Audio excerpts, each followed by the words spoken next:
Taxi ஆப்பின் உத்தரவாதம். Trip cancellation இல்லை, extra payment இல்லை, நியாயமான கட்டணம். இதுவே ஃபாஸ்ட் ட்ராக் டாக்ஸி ஆப்பின் உத்தரவாதம்.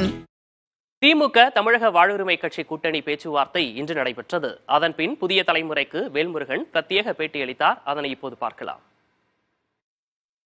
திமுக தொகுதி பங்கீட்டு குழுவுடன் தமிழக வாழ்வுரிமை கட்சி வேல்முருகன் தலைமையிலான குழுவினர் பேச்சுவார்த்தை நடத்திவிட்டு தற்போது வந்திருக்கிறார்கள். அவரோட கேட்கலாம். சார், என்ன பேசுனீங்க? உள்ள ஏற்கனவே நீங்க எம்எல்ஏவா இருக்கீங்க, இப்ப என்ன ஒரு தொகுதி கேட்டிருக்கிறதா சொல்லப்படுகிறது, ஒத்துக்கிட்டாங்களா?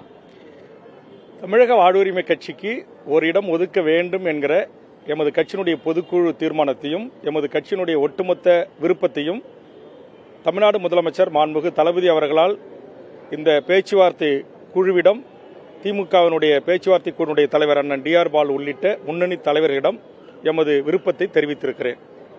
சரி, இப்போ நீங்க கடந்த முறை பன்ருட்டில உதயசூரியன் சின்னத்தில் நின்றீங்க. இந்த முறை வாய்ப்பு கிடைச்சால் எந்த சின்னத்தில் போட்டிடுவீங்க? சின்னம் ஒரு பிரச்சனையே இல்லை.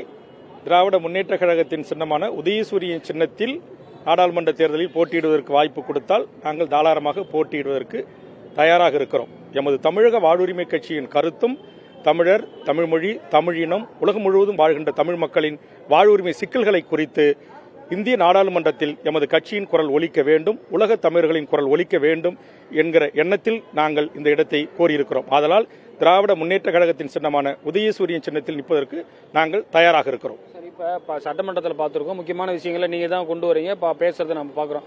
நாடாளுமன்றத்துக்கு நீங்கள் செல்றதுக்கு வாய்ப்பு இருக்கா? வேல்முருகனே ஒரு தொகுதியில் இருக்கிறதுக்கு வாய்ப்பு இருக்கிறதா? இல்லை, கண்டிப்பாக நான் போட்டியிடுவதற்கு வாய்ப்பில்லை.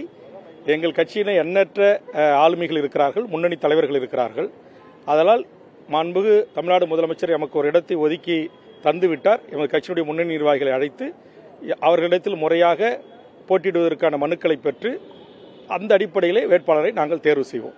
ஒருவேளை திமுக சார்பில் ஒரு சூழ்நிலை காரணமாக கடந்த எலெக்ஷன்ல உங்களுக்கு சீட் அலாட் பண்ணல, பிரச்சாரம் பண்ணீங்க, இப்பயும் ஒரு சூழ்நிலை காரணமாக வாய்ப்பு மறுக்கப்பட்டால் என்ன பண்ணுவீங்க? வாய்ப்பு மறுக்கப்பட்டால் என்ன பண்ணுங்கிறது இப்ப நான் சொல்ல முடியாது. வாய்ப்பு மறுக்கப்பட்டால் அப்போது உங்களை அழைத்து நான் சொல்லுகிறேன்.